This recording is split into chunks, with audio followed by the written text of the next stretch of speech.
The movie begins by showing the scene in 1979 in Coney Island, United States. During that time, there was a street gang known as the Warriors. They were easily recognizable by their red vests with the words "The Warriors" on them. This gang consisted of 9 young men.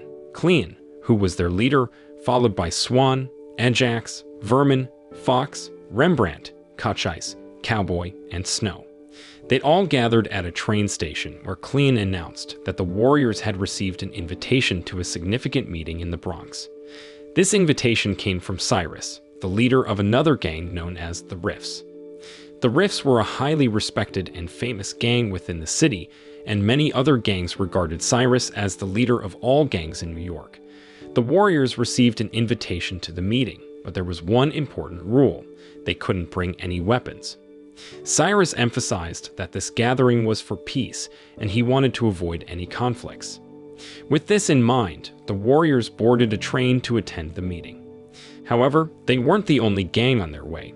Numerous other gangs were also heading there, including the Boppers, Hi-Hats, the Savage Huns, the Hurricanes, the Electric Eliminator, the Avenue Runner, the Gladiator, and many more. Clean then reminded Rembrandt to bring some spray paint to mark the Warriors' presence at the meeting. Not long after, the Warriors arrived at the meeting along with many other gangs. Cyrus addressed everyone, expressing his amazement that they could gather without any trouble. He called for peace among the gangs and suggested they unite against the police. Cyrus believed that if all the gangs joined forces, they could outnumber the police, allowing each gang to operate freely. Unexpectedly, the police arrived secretly during the meeting. Among the crowd was a gang called the Rogues, led by Luther. Shockingly, Luther discreetly shot Cyrus, causing him to fall and die. This shocking event made all the gangs scatter in fear, and Fox witnessed Luther's action of shooting Cyrus. Luther realized that Fox had seen him, and he intended to shoot Fox as well. However, before Luther could do that, the police closed in and surrounded them. Fox managed to escape, and the situation became chaotic as all the gangs tried to flee from the police. Meanwhile, Clean wanted to check on Cyrus after the shooting, but Luther falsely accused the Warriors of being responsible for Cyrus's shooting. Cyrus's gang members believed Luther and attacked Clean until he was killed. As the other members of the Warriors fled and tried to hide from the police, they noticed that Clean was missing. What they didn't know was that their own gang had been blamed for shooting Cyrus. At first, they wanted to search for Clean, but the police presence was too overwhelming. Swan suggested going back, but Vermin pointed out that they couldn't return home with so many police officers around, and Coney Island was quite far from the Bronx. Meanwhile, Rembrandt kept an eye on the trains, hoping to find a way back home. While waiting for Rembrandt's signal, Swan suggested that if they got separated, they should meet up at Union Square Station to regroup.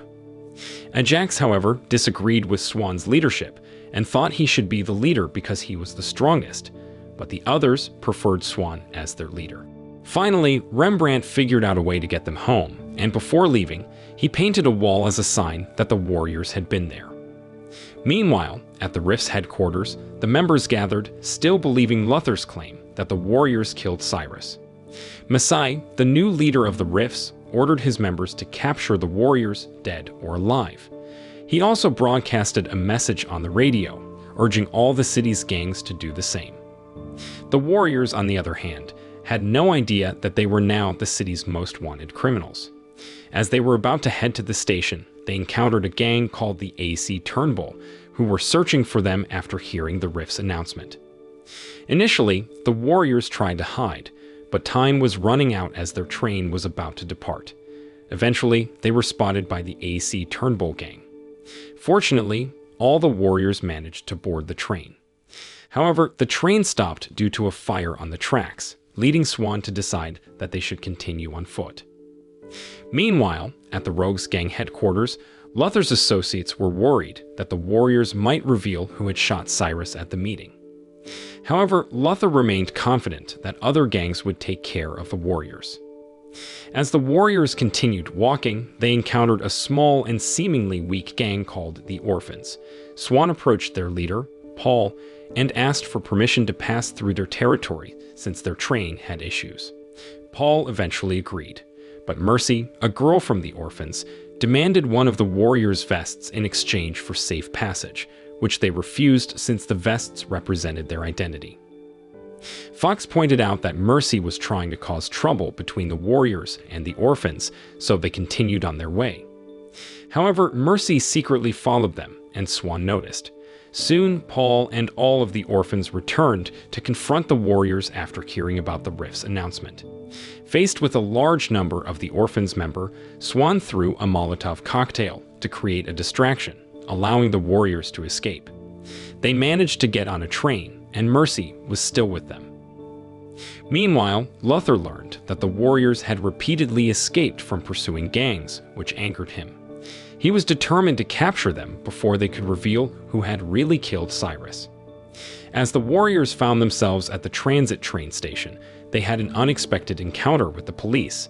This encounter led to a chase, and soon the members of the warriors got separated. Tragically, during the chaos, Fox, who was with Mercy, got into a fight with the police and ended up being thrown onto the train tracks, resulting in his death. Vermin, Rembrandt, and Cochise managed to escape by boarding a train heading for Union Square, where they had planned to regroup with their fellow warriors. On the other hand, Swan, Ajax, Snow, and Cowboy also managed to leave the station, but found themselves surrounded by the Baseball Furies gang, who were intent on capturing them.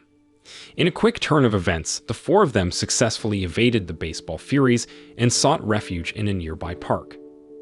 Ajax, growing tired of being pursued, decided to confront the Baseball Furies. Swan and Snow, witnessing Ajax's determination, returned to support him. After a fierce battle, the warriors emerged victorious. Meanwhile, Vermin, Rembrandt, and Cochise had reached Union Square Station, only to find a group of attractive girls gathering there. To their surprise, these girls were members of the Lizzie's gang, and they were all women. Vermin then took the opportunity to flirt with the Lizzie's gang members.